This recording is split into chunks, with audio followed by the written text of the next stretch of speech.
फैसला लिया गया है, लेकिन धरातल पे तो उतरे मैडम। ये अस्तर है हमारी बेरोजगारी का। APJ अब्दुल कलाम, वीर अब्दुल हमीद तक मुसलमान कभी गद्दार नहीं रहा। और जो कहते हैं वो करते नहीं है, जो अखिलेश भैया कहते थे वो करके देते थे। जनता तराई कर रही है। बस ये इनके भाषण है। मीडिया फ्लॉप नहीं चल रहा है। 900 में फिर हो गई 9 रुपया का। बेरोजगारी सब चरम पर है, महंगाई चरम पर है। सरकार हमेशा झूठ बोल रही है। माननीय श्री अखिलेश यादव आएंगे, सारे काम पूरे हो जाएंगे। उनने लैपटॉप दिया है, उनने बच्चों को साइकिल भी दी है। कोई दावा ऐसा नहीं है जो इन्होंने आज तक पूरा किया हो। इनके जो स्वास्थ्य मंत्री वो सिर्फ छापामार मंत्री बन के रह गए हैं। बेरोजगारी इस समय चरम पे है। आदेश कर देते तो काम शुरू हो जाना चाहिए था अब तक। नमस्कार, TV 24 नेटवर्क देख रहे हैं आप और मैं हूं आपके साथ आकांक्षा सिंह। इस समय हम उत्तर प्रदेश की राजधानी लखनऊ में हैं और मोदी सरकार के 11 साल 11 जून को पूरे होने वाले हैं। इसको लेकर हम जनता से बात करेंगे और जानेंगे जिस तरीके से मोदी सरकार जब सत्ता में आई थी तो उन्होंने तमाम सारे दावे किए थे, रोजगार के दावे किए थे। उन्होंने कहा था हम युवाओं को बढ़ावा दे रहे हैं, युवाओं के लिए हम बढ़ चढ़ कर काम लेंगे। युवाओं के लिए कितना रोजगार का काम किया उन्होंने। महिला सुरक्षा की बात की थी, बेटी बचाओ बेटी पढ़ाओ के नारे दिए थे, महंगाई खत्म करने की बात की थी। इन्हीं सब मुद्दों पर बातचीत करने के लिए हमारे साथ कुछ लोग हैं। क्या नाम है आपका? विजय साहू। मंत्री नरेंद्र मोदी जब सत्ता में आए थे, जब वो प्रधानमंत्री के पद पर आने वाले थे, उसके पहले उन्होंने तमाम सारे दावे किए, रोजगार को लेकर किया, महिला सुरक्षा को लेकर किया, बेटी बचाओ बेटी पढ़ाओ जैसे नारे दिए। लेकिन धरातल पर कितना देखने को मिलेगा? कुछ नहीं मिला।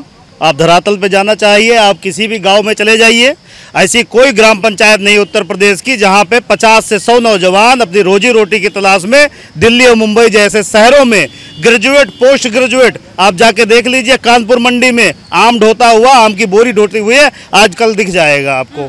हर स्थिति यही है हर गाँव में तो स्थितियाँ अब ये हो गई हैं कि अगर गाँव में ढूंढने लगे तो आपको मुश्किल से 20 नौजवान भी नहीं मिलेगा। आप घरों में देख लीजिए, जो बड़े बुजुर्ग हैं सिर्फ वही बचे हुए हैं। ये अस्तर है हमारी बेरोजगारी का। बेरोजगारी इस समय चरम पे है। पूरी सरकार इनकी बीत गई पिछली, फिर अभी सरकार बीत रही है, कहीं कोई भर्ती नहीं। जो थोड़े बहुत होने रहते थे वो भी रोक दिए।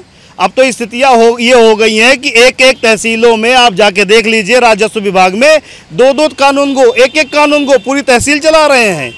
काम हो ही नहीं पा रहा है जनता का। अधिकारी डर रहे हैं कि अगर अधिकारी अभी किसी के ऊपर कार्यवाही कर दे तो फिर सरकार का काम कौन करेगा। ये स्थितियां हैं। महंगाई खत्म करने की बात की थी मोदी सरकार ने, महंगा सिलेंडर के दाम कम करने के, अनाजों के दाम कम करने की बात कही थी। कितना कम हुआ है? महंगाई जो है अपनी चरम सीमा पे है। ग्रामीण क्षेत्र और शहरी क्षेत्र दोनों की स्थिति बहुत जर्जर है।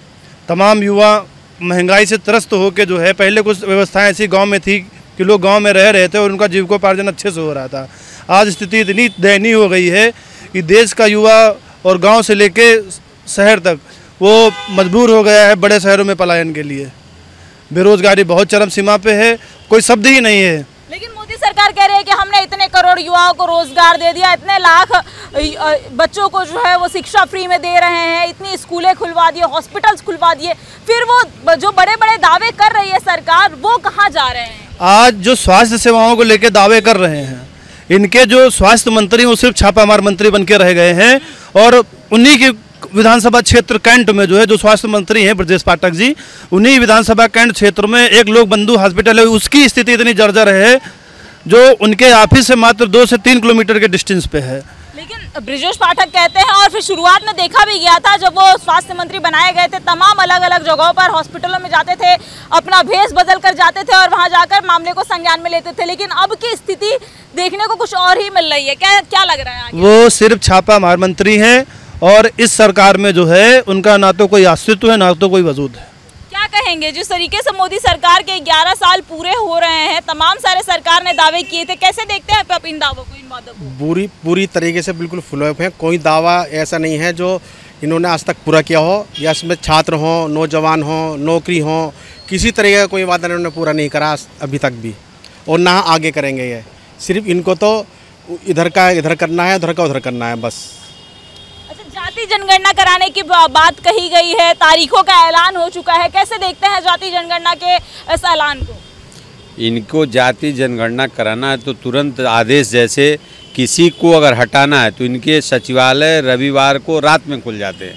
लेकिन इनको कानून तो कह रहे हैं जाति जनगणना कराने के लिए, पूरा चुनावी मुद्दा इनका है जो बिहार में होने वाला है कि हमने जो है जाति जनगणना कराने के लिए आदेश कर देते तो काम शुरू हो जाना चाहिए था। अब तक क्यों नहीं हो रहा है, ये सवाल बनता है।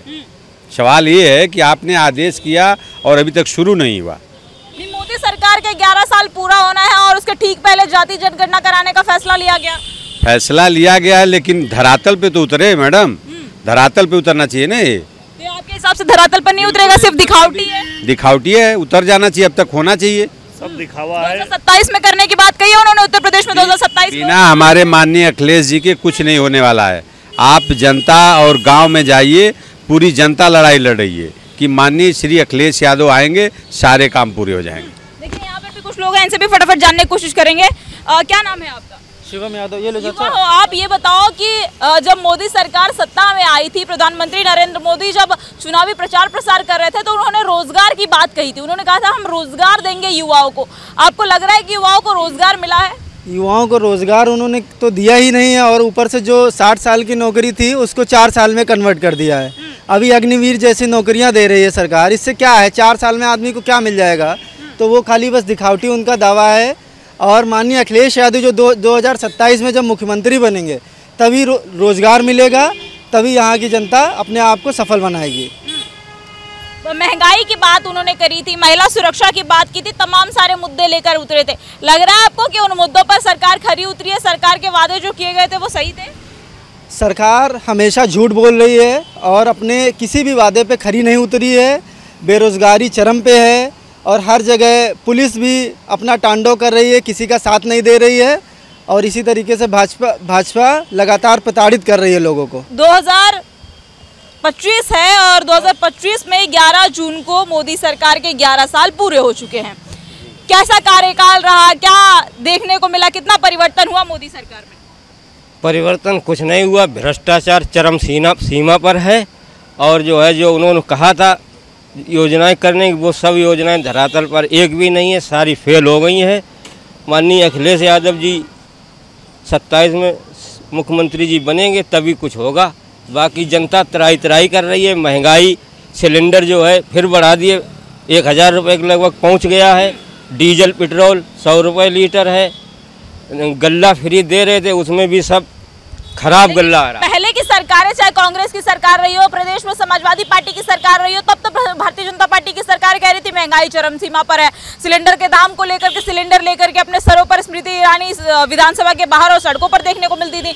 लेकिन अब 1100-1000 के आसपास सिलेंडर का दाम है, तब भाजपा इसको कह रही है कि महंगाई कम हो गई है। ये सब झूठ बोलने का काम करते हैं, केवल झूठ के अलावा कुछ नहीं है इनके पास। मोदी भी कहते 15 लाख देंगे, 1 रुपया दिया नहीं मिला क्या? आपके खाते में नहीं आया? 1 रुपया नहीं आया, 1 रुपये तक नहीं आया। खाते भी खुलवा लिए सबसे और 1 रुपया नहीं दिया उन्होंने। और जनता परेशान घूम रही है, हर चीज के लिए त्राही कर रही है। क्या कहेंगे, परिवर्तन आया है मोदी सरकार में? कुछ बदलाव आया है उत्तर प्रदेश में, देश में? नहीं, कोई नहीं आया, सब झूठ बोल रहे हैं। और हमारे राष्ट्रीय अध्यक्ष जी ने पहले भी मांग करी थी जनगणना की, लेकिन अब ये चुनावी मुद्दा बनाए हुए हैं और ये कराएंगे नहीं। और ये उत्तर प्रदेश में हम जनगणना करवाएंगे, उत्तर प्रदेश में भी करवाएंगे 2027 में, मार्च में चुनाव से पहले। बस ये इनके भाषण है, ये कराएंगे नहीं। ये चुनाव मुद्दा बनाए हुए हैं, बिहार वगैरह में चुनाव चल रहे हैं, उसी को लेकर ये जो इन्होंने जो आश्वासन दिया है झूठा है। और ये उत्तर प्रदेश में जब से ये योगी सरकार आई है, बिजली, बेरोजगारी सब चरम पर है, महंगाई चरम पर है, हाहाकार मचा है जनता में, कोई सुनवाई नहीं है। पुलिस पब्लिक को मार रही है और पब्लिक पुलिस को मार रही है। ये पूरे प्रदेश में जिले वाइज चल तो जा रहा है कि अखिलेश यादव का पीडीए फ्लॉप चल रहा है? नहीं, पीडीए फ्लॉप नहीं चल रहा है। गांव-गांव में जाकर देखिए, पीडीए अब की 2027 में माननीय जी पीडीए सरकार बनाएंगे। और ये जो भाजपा की सरकार रही है, इनका पूरा कार्यकाल, सारा कार्यकाल जुमलेबाजी में बीत गया है। अब जो कुछ बचा है, अब ज़्यादा दिन की जुमलेबाजी चलने वाले नहीं है, जनता जान चुकी है। और 2027 में माननीय राष्ट्रीय अध्यक्ष जी पीडीए सरकार बनाने जा रहे हैं, इसमें कोई शक संदेह नहीं। लेकिन खबरें तो ये आ रही हैं कि समाजवादी पार्टी के अखिलेश यादव जिस तरीके से पीडीए की बात करते हैं, पिछड़ा दलित अल्पसंख्यक की बात करते हैं, पिछड़े अगड़े की बात करते हैं, वहीं पर जो मुस्लिम समुदाय के लोग हैं, जो यादव समुदाय के लोग हैं, वो कहीं ना कहीं दलितों पर अत्याचार कर रहे हैं, उनके साथ मार पिटाई कर रहे हैं। ये अभी हमने आपको बोला कि ये जो विपक्षी गवर्नमेंट है ये जुमलेबाजी पे आधारित है। आज तक इनका जुमला चलता रहा, अब कोई जुमला चलने वाला नहीं है।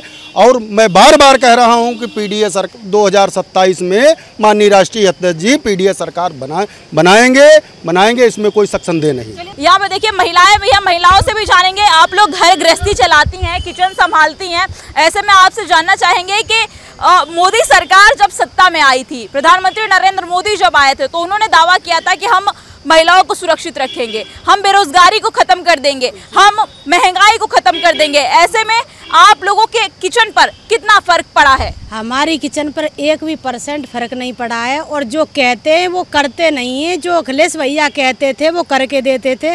उनने लैपटॉप दिया है, उनने बच्चों को साइकिल भी दी है, और इनका तो सिर्फ कहने का फर्ज है। और जो घर पे कोई जो कहा है वो निभाया नहीं है। और घर पे मारपीट होती है तो फोन कर देते हैं सिफारशियों, पुलिस को पैसे दो तो काम कराओ, उसके बाद कोई पैसा नहीं। मतलब पुलिस में भी देखिए भ्रष्टाचार चरम सीमा पर है, ऐसा महिलाओं का आरोप है। क्या नाम है अम्मा आपका? बेटा हमारा हकीकुन नाम है। ये बताओ अम्मा कि मोदी सरकार जब आई थी सत्ता में, तो मोदी जी ने दावा किया था, सरकार की तरफ से दावा किया गया था कि महंगाई को खत्म कर देंगे। आप लोग घर गृहस्थी चलाते हो, कितना असर पड़ा है आप लोगों के किचन पर? फायदा हुआ है कुछ आपके? कुछ नहीं फायदा हुआ, कुछ नहीं फायदा हुआ बेटा। 900 में फिर भी 900 में फिर गैस हो गई, 900 में फिर हो गई, 9 रुपया कम, 900 में फिर हो गई गैस। और 2 लड़कियां अतीम हैं, लड़की ख़त्म हो गई है ससुराल वाली। तो हमने केस किया था रोशनडोला कचहरी में, तो उसका कोई न्याय नहीं हुआ। सब दे लेके रफा जफा कर दिए। लड़की एक 18 साल की, एक 20 साल की, दोनों लड़की हमारी बुढ़ापे में मैं धक्का खाती हूँ, और धक्का खा के मैं पढ़ा रही हूँ। एक सेवा हॉस्पिटल में पढ़ती है और एक सुभाष कॉलेज में। दोनों लड़कियों को पढ़ा रही हूँ, नानी हूँ मैं, और उसके सब कुछ है, लेकिन कुछ नहीं बेटा, मुझे देना पड़ता है। पढ़ाई का कोई पैसा नहीं, मुझे देना पड़ता है। मैं मेहनत कर कर के देती हूँ, और इंसाफ मेरा नहीं मिला। मैंने कोर्ट कचहरी भी किया, तो वकील साहब ने ख़त्म करा दिया। ख़त्म करा। किचन पर महंगाई का आप लोगों पर बहुत ज़्यादा असर पड़ा है? बहुत ज़्यादा बेटा। क्या कह रही थी? ये कह रही थी बच्चों को पढ़ाने का कोई लाभ नहीं है, सिर्फ महंगाई और स्कूल सरकारी का कोई मतलब नहीं है। अखिलेश भैया की सरकार में इतना तो था कि जो बच्चे सुरक्षित तो थे, और अब तो गांव मोहल्ले पड़ोसी बच्चों को मारने की धमकी देते हैं, उसका कोई इंसाफ नहीं है। उसका तो साफ ये है कि थाने में पैसे हों तो बात करो, और पैसे नहीं है बात मत करो। देखिए, तो पैसे हैं अगर आपके पास तो आप सब कुछ कर सकते हो, अगर आपके पास पैसे नहीं है तो आप कुछ भी नहीं कर सकते। क्या नाम है आपका?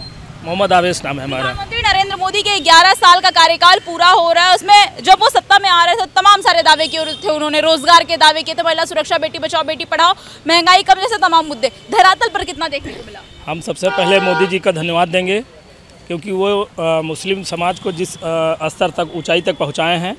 और सबसे पहले अपने समाज को भी कहेंगे कि जैसे 56 देश मुस्लिम हैं और वहाँ शरीयत का कानून चल रहा है, उसी तरह मोदी जी जो हैं भारत में शरीयत का कानून चला रहे हैं। और उसके 2 उदाहरण हैं। मोदी जी की सरकार बनते ही मोदी जी ने सबसे पहले मदरसे पर रोक लगाई। काहे पर? जो ग्रांट आती थी, क्योंकि एक सरकार को जो एक पैसा आता है ग्रांट का, वो एक शराब से भी आता है, और मुस्लिम समाज शराब हराम है। तो मोदी जी ने सबसे पहले ग्रांट रोक दी, क्योंकि मुसलमानों को हराम खाने से बचाया, इसलिए मोदी जी का धन्यवाद। दूसरी चीज़, मोदी जी ने, जैसे सरकार मोदी जी की बनी, मोदी जी ने तुरंत 3 तलाक का कानून लाया।